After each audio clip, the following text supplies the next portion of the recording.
Hello, good morning everyone. Welcome to my YouTube channel Medico Aman 2004. Today's topic is Kingdom Protista of Biological Classification chapter. आज हम protista kingdom को पढ़ेंगे। Biological classification का एक most important kingdom है। NEET और CBSE के लिए बहुत ही ज़्यादा इम्पोर्टेंट है। पढ़ने को तो ये चैप्टर हम एनसीईआरटी से भी पढ़ सकते थे, बट कई बार कुछ कॉम्प्लिकेटेड चीज़ें दी हुई है इस चैप्टर या इस टॉपिक में कि जो हम मिस कर जाते हैं कि और जहाँ से नीट उस चीज़ को बस माइनर चेंजेस करके वो क्वेश्चन फ्रेम आउट कर देता है। तो देखेंगे पढ़ते समय वो सब टॉपिक्स क्या हैं। पहले बेसिक इंट्रोडक्शन ले लेते हैं, वो प्रोटिस्टा है क्या। Protista single celled eukaryotic organism है, नो डिफाइंड बाउंड्री, जिसकी कोई बाउंड्री डिफाइन नहीं है। बाउंड्री इसलिए नहीं डिफाइंड है, एक तो ये यूनिसेलुलर है, दूसरा यूकैरियोट है। तो ये इसका कुछ फीचर मुनेरा से भी मिलता है, कुछ फीचर प्लांटी, एनिमेलिया और फंजाई से भी मिलता है, इसलिए इसकी बाउंड्री अभी तक डिफाइंड नहीं की गई है। प्राइमरली ये एक्वेटिक होता है। ये किंगडम कनेक्ट करता है अदर किंगडम्स को like monera, fungi, plantae, animalia, just I will told previously. Some have flagella or acilia. Protista reproduce asexually and sexually by the process involving cell fusion or zygote formation. Protista reproduce करता है asexually या sexually by fusion of zygote formation. ये basic introduction हो गया protista के बारे में। Protista kingdom को डिवाइड किया गया है 5 सब किंगडम्स में, जिसको chrysophytes, dinoflagellate, euglenoid, slime moulds, protozoans नाम दिया गया है। फर्स्ट स्टार्ट करेंगे हम डिस्कस करना डाइनोफ्लैजलेट्स के बारे में, जो कि मोस्टली मैराइन वाटर्स में रहते हैं, फोटो ऑटोट्रॉपिक ऑर्गेनिज्म होते हैं। एलॉन्ग विथ ग्रीन पिगमेंट इनके पास और ढेर सारे पिगमेंट पाए जाते हैं, रेड, ब्लू, येलो। ये डिपेंड करता है उनके सेल्स में कौन से टाइप का पिगमेंट है, ये उनके ऊपर डिपेंड करता है ऑर्गेनिज्म पे। सेल वॉल इनकी स्टिफ सेलुलोज की बनी होती है, स्टिफ सेलुलोज प्लेट की बनी होती है बाहर से, आउटर सरफेस से। इनकी cell wall stiff cellulose plates की होती है। Most of them have 2 flagella, 1 longitudinal, 1 transverse, very important for NEET prospective.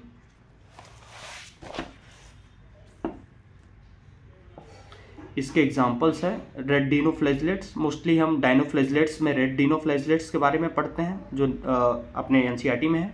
इसका एग्जाम्पल गोनीलैक्स है। ये रैपिडली ग्रो करता है और रेड टाइड कॉज करता है, अपनी संख्या बढ़ा के रेड टाइड कॉज करने में इसका योगदान होता है। नेक्स्ट सब किंगडम है क्राइसोफाइट्स।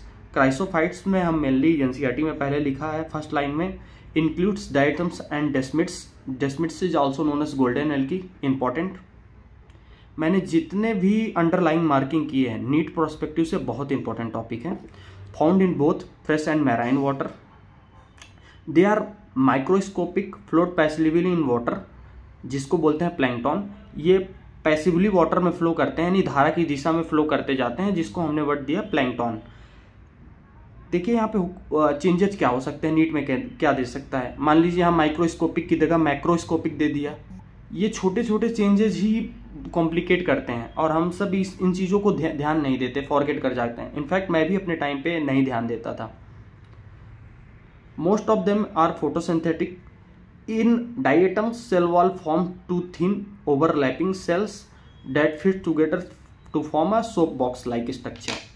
मतलब डाइटम्स क्या होते हैं, इनकी सेल वॉल 2 सेल्स से बनी होती है, जैसे एक नीचे एक ऊपर, सोप बॉक्स लाइक स्ट्रक्चर का फॉर्मेशन करते हैं। और इसका मटेरियल जो है वो सिलिका है, जो कि इनडिस्ट्रक्टेबल मटेरियल कहा जाता है, मतलब आसानी से गलता नहीं है। और यही कारण है इसका आसानी से गलता नहीं है। तो जैसा कि हम जानते हैं कि ये क्राइसोफाइट्स जो है माइक्रोस्कोपिक ऑर्गेनिज्म है, तो इनका लाइफ स्पान कम होता है, तो इनकी डेथ जल्दी होती है। तो ढेर सारे जब मर जाते हैं तो सी के ग्राउंड पे जाके डिपॉजिट हो जाते हैं, और इनका सिलिका से बना हुआ जो सेल वॉल होता है वो आसानी से गलता नहीं है, तो वो डिपॉजिट होते होते होते चट्टान नुमा संरचना बनाने लगते हैं, जिसको डायटोमिसिस अर्थ बोलते हैं। Used for polishing and filtration of oil syrup, जो कि इंपॉर्टेंट है नीट के लिए। Diatoms are the chief producer of ocean. Diatoms को चीफ प्रोड्यूसर ओशन का कहा जाता है। क्यों कहा जाता है? क्योंकि ये फोटोसिंथेटिक होते हैं और अदर ऑर्गेनिज्म इनसे इन पे निर्भर होते हैं फॉर फूड एंड न्यूट्रिशन, इसलिए इनको चीफ प्रोड्यूसर ऑफ ओशन भी कहा जाता है। बात करते हैं यूग्लिनॉइड्स की।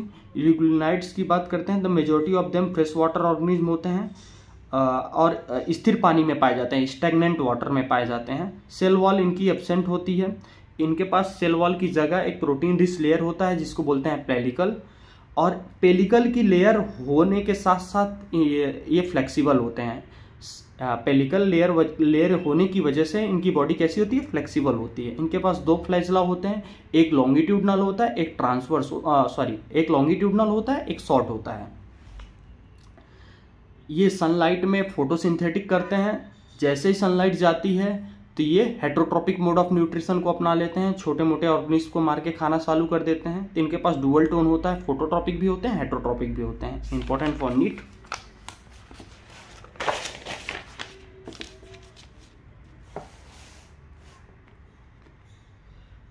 एनसीईआरटी लास्ट लाइन में लिखती है कि यूग्लिनॉइड्स का हूबहू जो पिगमेंट हायर प्लांट्स में होता है वही पिगमेंट्स यूग्लिनॉइड्स में भी होता है, इसीलिए इनको आइडेंटिकल कहा गया है। एग्जाम्पल यूग्लिना है। स्लाइम मोल्ड पढ़ते हैं। Slime mould they are saprophytic. Saprophytic मतलब डेड एंड डिकेइंग मैटर पे डिपेंड करते हैं for nutrition. They live on dead decaying twigs and leaves engulfing the organic material. बताया मैंने कि डेड डिकेइंग मैटर्स को इंगल्फ करते हैं, ऑर्गेनिक मटेरियल जहाँ से लेते हैं। Under suitable condition they form aggregation called plasmodium. जब सुटेबल कंडीशन होती है तो ये अपनी बॉडी के ऊपर एक एग्रीगेशन का फॉर्मेशन करते हैं जिसको हम प्लाज्मोडियम बोलते हैं। Very important for NEET. Which में grow up to the several feet, जो कि कुछ फीट्स तक ग्रो हो सकता है। ड्यूरिंग अनफेवरेबल कंडीशन, जैसे ही अनफेवरेबल कंडीशन आती है तो प्लाज्मोडियम जो उन्होंने अपने त्वचा के ऊपर बना के रखा है वो डिफ्रेंशिएट हो जाता है फ्रूटिंग बॉडी में। फ्रूटिंग बॉडी का क्या काम है, वो अपने टिप्स पे स्पोर्स बियर करता है। जो स्पोर्स क्या होते हैं, विंड की मदद से डिस्पर्स होते हैं और जाके फिर से प्रोडक्शन करते हैं। और ये इन स्पोर्स की खासियत है, इनकी वॉल ये एक्सट्रीमली रेजिस्टेंट होते हैं, सर्वाइव मेनी ईयर, ढेर सारे साल तक ये चल सकते हैं। इनकी कवरिंग कुछ इस तरीके से होती है। नेक्स्ट सब किंगडम प्रोटोजोन्स है। All the protozoans are heterotrophic. 4 type के प्रोटोजोन्स होते हैं। Amoeboid protozoans live in fresh water, sea water and moist soil. They capture the prey through pseudopodia. Pseudopodia method है जिसकी मदद से वो भोजन को लेते हैं। Marine forms have silica cells on their surface, जिसको बोलते हैं एंटेमीबा। इसमें बस आपको एग्जांपल्स याद कर लेने हैं। फ्लैजिलेटेड प्रोटोजोन्स के एग्जांपल है ट्रिपैनोसोमा जो स्लीपिंग सिकनेस नामक डिजीज कराता है। सिलिएटेड प्रोटोजोन्स में पैरामीशियम है। स्पोरोजोन्स में प्लाज्मोडियम है जो कि मलेरिया काज करता है मुख्यतः। Thank you so much for your support and thank you so much for watching. If any doubt then comment. Thank you so much.